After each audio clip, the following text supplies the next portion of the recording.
We've all heard about the stock market gyrations so far in 2025, but what's the reality? How are stocks doing? Are they down? Are they flat? Are they maybe even up?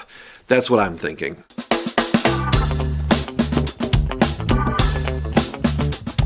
Hey, before we jump into taking a look at stock market performance here in 2025, just want to remind everybody, hit that subscribe button, help other people find this information on YouTube.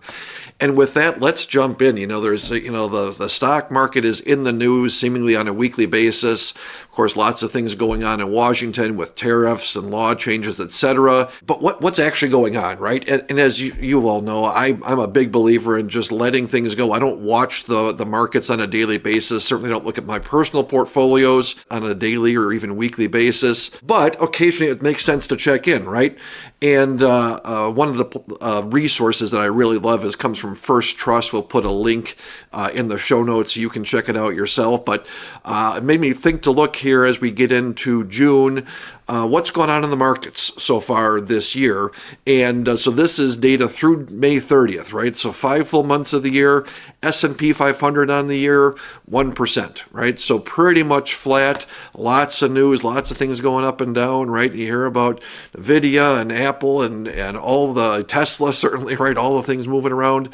And with all that, pretty much flat on the year, right? But as you all know, we don't just invest, and you shouldn't just invest only in U.S. large company stocks, right? We have some small company stocks, international. How are those guys doing this year?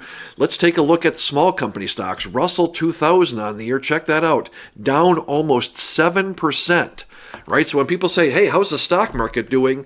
Most of the time we're talking S&P 500, Dow Jones International. How is the Dow doing? How is the S&P doing? And understandably, because that makes up about 80% of the market capitalization, but from an investment standpoint, from our portfolio standpoint, how's our money doing? Doesn't correlate necessarily, if you're doing it right, doesn't correlate with S&P 500 U.S. large company stocks only, right? So those small company stocks, man, those things stink this year so far anyway. We'll see what happens. But what about if we go overseas and don't look just at U.S. stocks? EAFE, Europe, Asia, and the Far East, developed international countries, take a look. Almost 17% up on the year. When's the last time you heard about that in the news? That the international stocks have been just knocking the cover off the ball, right? We don't hear about those things. That's why it's important to take a look and pay attention. And what do we do about this? So think about this, coming into this year, new administration coming in, very U.S.-centric, right? Not very foreign-friendly, maybe even foreign antagonistic on things. How would you feel about international stock markets coming into this year with the change in presidential administration? Probably not awesome and maybe neutral, but not 17-1 times as far as return goes halfway through the year, not even, right?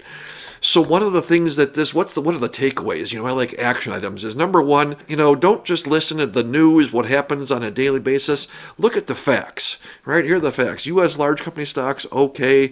International stocks, awesome, right? And we diversify, right? We want to have some U.S. large stocks, some small stocks, even when they're down like this, some international stocks. And for reference, let's take a look over a little bit farther on the right here, right? Year 2024, last year, U.S. large company stocks up 25%. Small company stocks up over 11%. How did those international stocks do last year? 4%, right? On a relative basis, terrible. And you go, listen, if we had our crystal balls last year, we should have just put all our money in U.S. large cap stocks. This year, we should have moved them all to international stocks. And of course, the crystal balls don't work, right? And so the answer is we have to diversify. We have to have some of our money in 2025 in small company stocks in the U.S.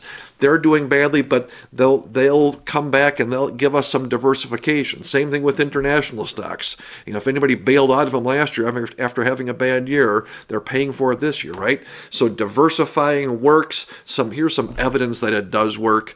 And, that's what I think about when I look at market returns.